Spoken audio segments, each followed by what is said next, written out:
Assalamualaikum warahmatullahi wabarakatuh. Kita akan mendengar sebuah buku bertajuk Islam yang Syumul oleh Cikgu Siddiq Baba. Islam sering menjadi agama yang disalah fahami. Ianya tidak dilihat seadanya sebagai suatu sistem kepercayaan dan cara hidup. Lalu, pemahaman terhadap Islam berlaku secara ritual dengan maklumat fiqhul ibadah yang terbatas. Tidak terlihat Islam itu pada watak dan amalan. Kumpulan artikel yang terhimpun dalam buku ini cuba memberi sentuhan dan fikrah mengenai Islam, baik yang bermula dengan akidah, ibadah, syariah maupun akhlak. Ianya diolah dalam bahasa yang mudah dan tidak mengurangi kualiti fikrahnya supaya terbentuk tasawur yang syumul. Moga-moga fikrah yang ringkas ini boleh memberi sentuhan fikir dan hati bahawa Islam yang ditunjangi oleh ilmu memberi makna yang tersendiri supaya manusia mampu kekal dalam keadaan fitrah bagi menjana tamadun yang terarah.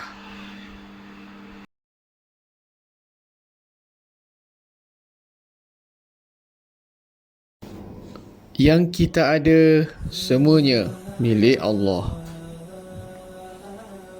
Pada hakikatnya, kita bukanlah milik kita.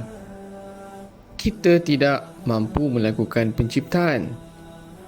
Kita adalah milik Allah kerana Allah itu mencipta kita.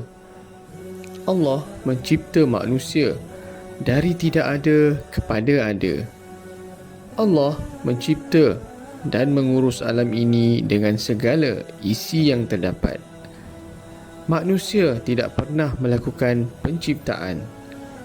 Yang termampu dilakukan manusia ialah mengubah dan mereka-reka dari benda yang sudah sedia dicipta. Yang digubah dan direka tidak seasli ciptaan Allah. Bunga palsu yang digubah kualitinya tidak sama dengan yang asli, kerana yang asli ada bau dan sesetengah harum, dan terdapat hikmah di sebaliknya. Apabila keyakinan ada bahawa kita ini dicipta oleh kudrat kuasa, kita terbatas kepada Allah lah tempat kita bergantung. Pergantungan dengan Allah terhadap sumber rahmah dan nikmah yang dilimpahkan menjadikan kita bersyukur. Tanpa kurnia Allah itu, manusia tidak akan hidup. Hidup kita di dunia menumpang rahmah dan nikmah Allah ini. Kita diberi nafas supaya kehidupan terjadi. Kita diberi akal membolehkan kita berfikir. Kita diberi kalbu supaya ada perasaan pada diri untuk membuat pertimbangan. Kita diberi daya supaya dapat bekerja dan beramal. Kita diberi akidah supaya ada tempat pergantungan dalam hidup. Kita melakukan ibadah supaya tautan kita dengan Allah sentiasa teguh. Kita ikut syariat Allah supaya dapat membezakan yang makruf dan mungkar. Kita memiliki akhlak karimah supaya kita ini menjadi contoh teladan orang lain.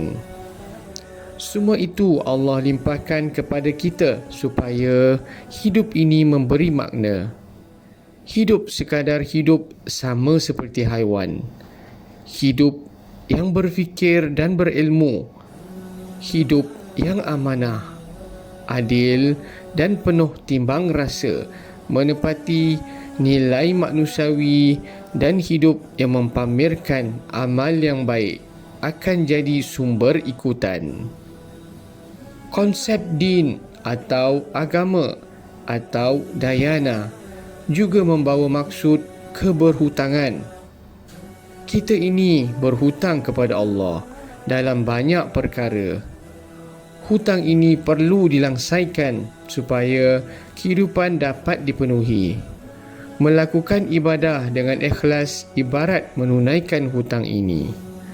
Memanfaatkan ilmu yang benar dan berguna daripada Allah untuk kebaikan diri dan orang juga satu cara menunaikan hutang itu, kerana yang benar itu juga datangnya dari Allah. Melakukan amal soleh supaya ada suasana makruf dalam kehidupan, satu lagi cara penuaian supaya limpahan rahmah dan nikmah Allah itu dapat dirasai yang lain. Allah mempunyai kudrat dalam apa saja yang terdapat dalam hidup kita ini. Sebagai hamba-Nya, kita dituntut patuh, akur, taat dan tunduk dengan pedoman dan titah perintah-Nya. Keingkaran bakal membawa musibah dan bakal memberi kesan kepada orang lain dan juga sistem.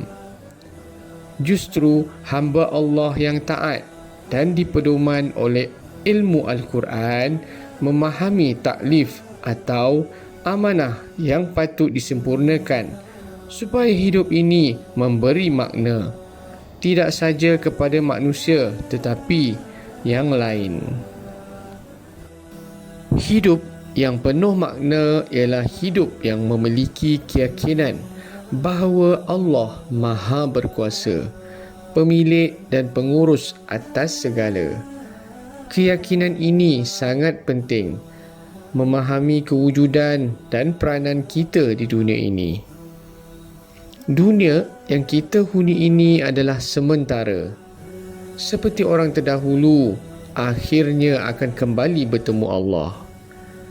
Alam kembalinya adalah kekal sehingga dibangkitkan di Yaumil Mahsyar nanti. Apabila keyakinan ini teguh dalam diri dan hati, hidup ini akan terpandu dan terpedoman. Kita adalah hamba dan khalifah yang mempunyai amanah yang perlu disempurnakan. Segala yang ada bukan milik kita tetapi milik Allah. Kita diminta bersyukur dengannya supaya tidak berlaku salah guna dan mampu memberi manfaat kepada yang lain.